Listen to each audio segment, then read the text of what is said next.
Om Swastiastu. Assalamualaikum warahmatullahi wabarakatuh. Salam sejahtera untuk kita semua. Salam harmoni. Perkenalkan, nama saya Nurul Putuswartini, NIM 18130310112. Pada kesempatan kali ini, saya akan membahas LKM 5 Kewirausahaan yang terdiri dari 4 soal. Baiklah, kita langsung menuju soal yang nomor 1. Jelaskan resiko usaha dan keberhasilan usaha. Jawabannya yang pertama yaitu resiko usaha. Resiko adalah segala sesuatu yang selalu dihubungkan dengan kemungkinan terjadinya sesuatu yang merugikan, yang tidak terduga dan tidak diharapkan. Resiko juga berkaitan dengan kegagalan atau ketidakberhasilan dalam menangkap peluang usaha. Berdasarkan konsep di atas, maka dapatlah dilihat bahwa karakteristik risiko adalah sebagai berikut. Yang pertama, risiko adalah sesuatu ketidakpastian atau terjadinya suatu peristiwa. Dan yang kedua, risiko adalah ketidakpastian yang apabila terjadi akan menimbulkan kerugian.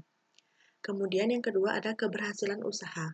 Suatu usaha dikatakan berhasil di dalam usahanya apabila setelah jangka waktu tertentu, usaha tersebut mengalami peningkatan, baik dalam permodalan, skala usaha, hasil atau laba, jenis usaha atau pengelolaan.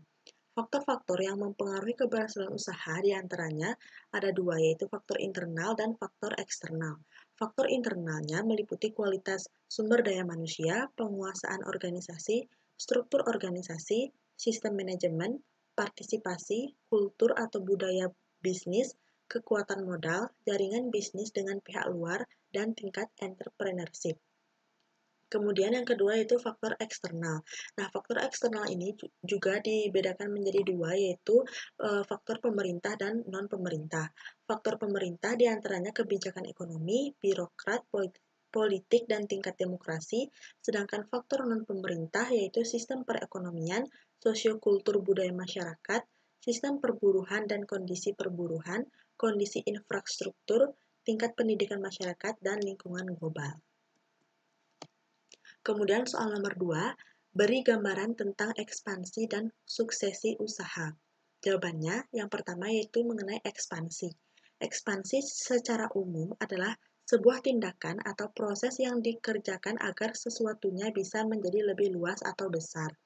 Ekspansi usaha merupakan langkah lanjutan bagi seorang entrepreneur untuk melakukan pengembangan usahanya melalui aktivitas ekspansi usaha.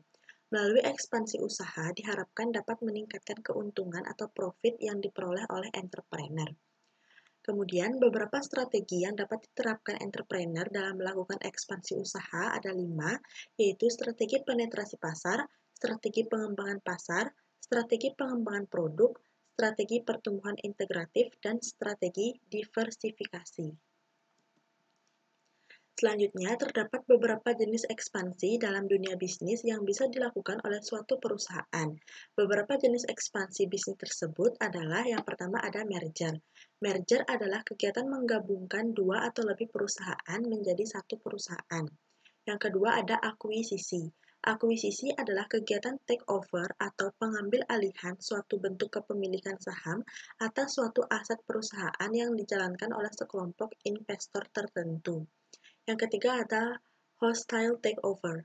Hostile takeover adalah jenis akuisisi yang dilakukan kepada suatu perusahaan secara paksa. Yang keempat ada leverage buyout. Leverage buyout adalah usaha untuk memiliki perusahaan dengan cara meminjam uang untuk melakukan pembelian pada perusahaan tersebut. Nah, selanjutnya ada berbagai tahapan yang harus dilakukan untuk melakukan ekspansi bisnis. Yang pertama yaitu membuat perencanaan yang matang, kemudian menentukan bagaimana model bisnis nantinya, dan mempersiapkan model yang diperlukan selama proses ekspansi. Selanjutnya ada suksesi usaha. Tahapan suksesi merupakan tahapan untuk menentukan keberlanjutan sebuah bisnis keluarga. Menurut Aronoff tahun 2003 menyatakan bahwa suksesi adalah keseluruhan proses bisnis untuk mempersiapkan pengalihan kekuasaan dan kontrol dari generasi ke generasi. Terdapat berbagai tekanan terhadap suksesi yang dapat berasal dari dalam atau luar perusahaan. Tekanan dari dalam berasal dari anggota keluarga dan karyawan bukan keluarga. Agar suksesi usaha dapat berjalan dengan sukses, maka entrepreneur harus memperhatikan 5 aspek penting sebagaimana dijelaskan dalam Wijatno tahun 2009, yaitu waktu, tipe usaha, kapabilitas manajer, visi entrepreneur, dan faktor lingkungan. Kemudian soal nomor 3, beri contoh tentang cara mengatasi risiko usaha seperti link yang diberikan. Nah, jawabannya, cara mengatasi risiko usaha yang pertama yaitu dengan menulis rencana bisnis atau business plan. Rencana bisnis mencakup target jangka panjang, menengah, dan pendek, bagaimana cara kita untuk mencapai tujuan tersebut, termasuk solusi terhadap kendala yang muncul nantinya serta yang lainnya. Nah, adapun dasar-dasar membuat rencana bisnis, yaitu ringkasan singkat berisi informasi terkait bisnis yang akan dijalankan. Kemudian ada latar belakang, ada analisis produksi bisnis, analisis tenaga kerja, analisis pemasaran dan distribusi, analisis keuangan dan pengembalian modal, rencana ekspansi dan pengembangan bisnis, dan yang terakhir ada analisis risiko bisnis. Kemudian yang kedua yaitu membuat perencanaan manajemen risiko. Rencana pengelolaan risiko mengidentifikasi dan menetapkan kegiatan pengelolaan risiko untuk proyek dalam rencana proyek. Langkah-langkah pendekatan praktis untuk menciptakan rencana pengelolaan risiko yaitu identifikasi risiko dan daftar risiko, metode analisis risiko, identifikasi pemicu risiko, resolusi risiko, rencana aksi resolusi risiko, dan tanggung jawab dan akuntabilitas. Kemudian yang ketiga yaitu mengikuti rencana yang telah dibuat. Dengan mengikuti segala rencana yang telah dibuat, maka kita dapat mengevaluasi kembali rencana tersebut untuk mengetahui efektivitasnya. Kemudian yang keempat yaitu melatih karyawan. Hal yang harus diperhatikan dalam melatih karyawan baru yaitu memberi daftar apa saja yang harus dipelajari. Kemudian melakukan praktik, mendengarkan ide mereka, membuat tujuan yang pasti, perkenalkan karyawan pada teknologi baru, jangan membandingkan karyawan, fokus dengan membangun kerjasama tim, memberi feedback secara berulang-ulang, jika ada masalah segera dievaluasi, dan berikan penghargaan untuk tim beserta anggotanya. Dan yang terakhir yaitu selalu memberi strategi penanganan risiko.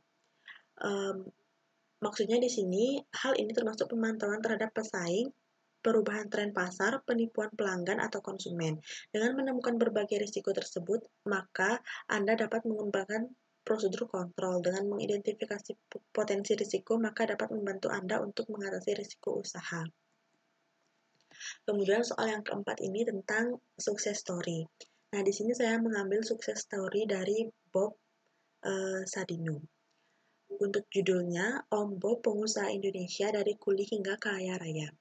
Beliau bernama lengkap Bob Sadino, pengusaha kelahiran Lampung tanggal 9 Maret 1933. Beliau kerap disapa Om Bob. Beliau memulai usahanya di bidang pangan dan peternakan. Beliau adalah pemilik dari jaringan usaha Camp Food dan Camp Chick. Bob berwirausaha karena kepepet. Selepas SMA tahun 1953, ia bekerja di Unilever, kemudian masuk ke Fakultas Hukum Universitas Indonesia karena terbawa oleh teman-temannya selama beberapa bulan. Kemudian dia bekerja pada MC Lane and Watson Choi sejak 1958 selama 9 tahun berkelana di Amsterdam dan Hamburg. Setelah menikah, Bob dan istri memutuskan untuk menetap di Indonesia dan memulai tahap ketidaknyamanan untuk hidup miskin. Padahal waktu itu istrinya bergaji besar. Hal ini karena ia berprinsip bahwa dalam keluarga laki-laki adalah pemimpin dan ia pun bertekad untuk tidak jadi pegawai dan berada di bawah perintah orang. Sejak saat itu ia pun bekerja apa saja, mulai dari sopir taksi hingga mobilnya tertubruk dan hancur. Kemudian kuli bangunan dengan upah Rp100 per hari. Nah, suatu hari, temannya menyarankan Bob untuk memelihara ayam, guna melawan depresi yang dialaminya. Bob tertarik. Ketika beternak ayam, muncullah inspirasi berwirausaha. Bob memperhatikan kehidupan ayam-ayam ternaknya. Ia mendapat ilham, ayam saja bisa berjuang untuk hidup. Tentu manusia juga bisa. Sebagai peternak ayam, Bob dan istrinya setiap hari menjual beberapa kilogram telur. Dalam tempo 1,5 tahun, ia dan istrinya memiliki banyak langganan, terutama orang asing, karena mereka fasih berbahasa Inggris. Bob dan istrinya tinggal di kawasan Kemang, Jakarta, di mana terdapat banyak menetap orang asing. Perubahan drastis pun terjadi pada diri Bob. Dari pribadi feodal menjadi pelayan. Setelah itu, lama-kelamaan Bob yang berambut perak menjadi pemilik tunggal supermarket atau pasar swalayan Camp Chicks. Bisnis pasar swalayan Bob berkembang pesat, merambah ke agribisnis khususnya hortikultura, mengelola kebun-kebun sayur mayur untuk konsumsi orang asing di Indonesia. Karena itu, ia juga menjalin kerjasama dengan para petani di beberapa daerah. Keberhasilan Bob tidak terlepas dari ketidaktahuannya sehingga ia langsung terjun ke lapangan. Setelah jatuh bangun, Bob terampil dan menguasai bidangnya. Proses keberhasilan Bob berbeda dengan kelaziman, mestinya dimulai dari ilmu, kemudian praktik, lalu menjadi terampil dan profesional. Menurut Bob, banyak orang yang memulai dari ilmu, berpikir dan bertindak serba canggih, arogan karena merasa memiliki ilmu yang melebihi orang lain.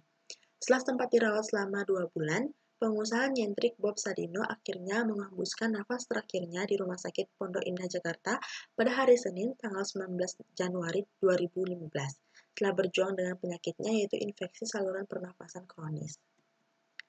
Baik, demikian yang dapat saya sampaikan mengenai LKM 5 kewirausahaan. Mohon maaf apabila masih terdapat banyak kesalahan kata. Akhir kata saya ucapkan terima kasih. Om Santi Santi Santi Om. Wassalamualaikum warahmatullahi wabarakatuh. Salam sejahtera untuk kita semua. Salam harmoni.